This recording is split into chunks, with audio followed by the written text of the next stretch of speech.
this, everyone. I'll let Coach make an opening statement quick, and then we'll jump into questions. Coach. Yeah, just a really good bounce back win after last night. We were frustrated after the game and felt like we kind of let it slip away. And then today just made all the plays, turned a couple double plays, great relay play to the play at the play, stole a couple bases, put together a great inning in the fifth with a little bit of their help. We took advantage of a couple errors and, bobble in the outfield, had a base runner take third base, next pitch, sac fly instead of just an out. We got an RBI, and then Cahill got a big hit, and then Iredale got a big 2-out double, and then obviously a pinch hit, 2-run homer, and we're up 6-0, and kind of in cruise control there a little bit. So good win. Coach, go ahead. Yeah, Dave, based on what you saw from him this week and even in pregame, did you have a feeling that Wood was going to be a lot better this week than he was last week? Well, he had a really good bullpen, is what I was told by Coach Hobbs yesterday. So he, felt like he would be. I thought he had great stuff last week. He just didn't have the breaking ball.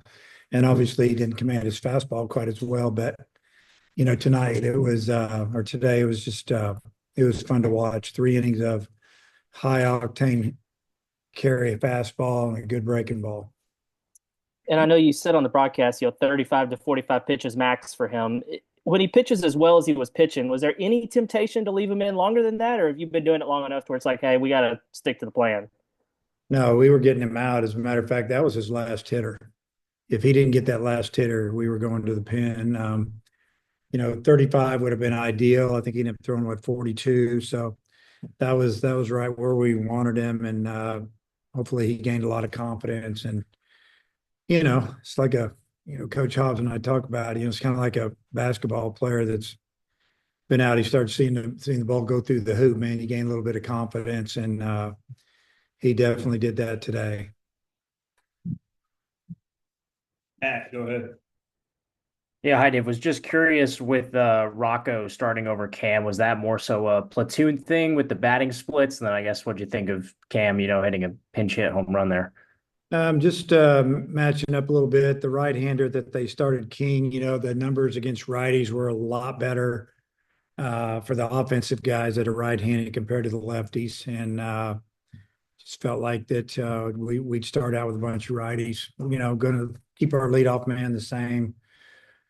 Right-handers after that, and then then we had a left-hander, and I think the seven hole. But yeah, that was it. And the big time swing, tried to sneak a fastball by him, and he hit it about as hard as you can hit it. Then I guess what were your impressions of that Brent play up against the net? Have you ever seen anything like that? Well, I didn't see it actually. I just stood over there like all the other coaches, and we watched the net wiggle way down at the other end of the dugout. So then I went down and asked one of our managers, did he catch the balls? We did was see the net. Did it hit the net first? He said, no, he caught it first. So I don't know. I'll watch it later, I guess. Then I guess what were your impressions of Gabe's outing? 3 1/3 scoreless, few walks in there, but able to strand some guys.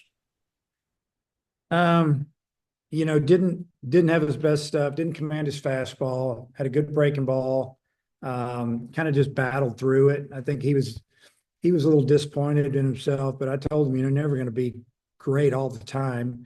But he was just good enough, and it is what it is. So hopefully next week when we play Texas, he'll be even better.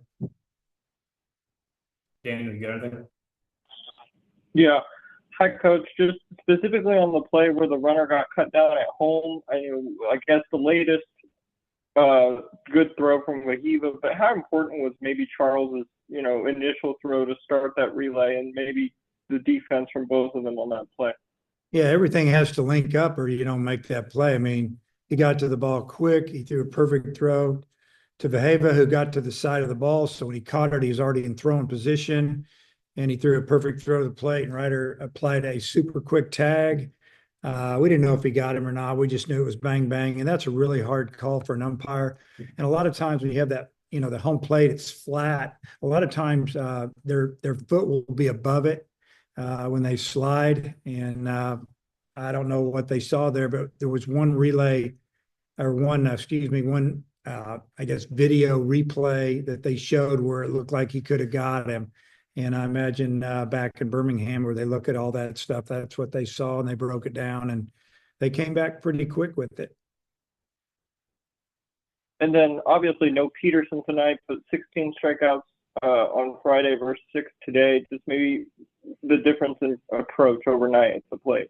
Well, obviously it starts with who's on the mound, but Aiden King's got a ton of strikeouts and really good stuff. Now, we thought he was going to throw a little harder than he did. We thought he was going to be like 93 to 96. He was more like 92 most of the game. I think he hit a 93, at least on the board a couple of times. But our guys seemed to be on him a little bit. He threw a lot of off-speed pitches, as they did last night. And so I mentioned that after the game that we cut down our strikeouts by 10, and we made them field the ball, and they didn't field them all. And we took advantage of it and scored 6 in 1 inning. Coach, back to you. Yeah, Coach, how would you assess Jimenez's outing, especially coming in and getting the double play right out the bat? Well, just a strike thrower with heavy sink and good cutter, and he did get a strikeout. And I looked up on the board and it said 96, and it looked like it came out of his hand pretty good. I would say he's been better, but his stuff's really good. I mean, he came in and did exactly what we needed him to do, and that's finish the game. We had a lead, but we got him up and down 2 or 3 times, and we just felt like, we can't try to save him for tomorrow. Let's just let it go and let him finish this game and get ready for next weekend, and let some of the other guys do it tomorrow. That was actually what I was going to be asking next. I mean, he threw 39 pitches, but you said he got up and down, so he's probably not available tomorrow. No, I don't think so. Okay. And Matt, wrap this up. We got Cahillo engaged on deck. Yeah, just kind of going back to the top of the 5th inning, right before Cahillo's hit through the left side, was just kind of curious, is it common for, defenders to shade closer to the bag like that? It seemed like when the ball got under the shortstop's glove, I don't know, just your thoughts on that. Yeah, well, when you're,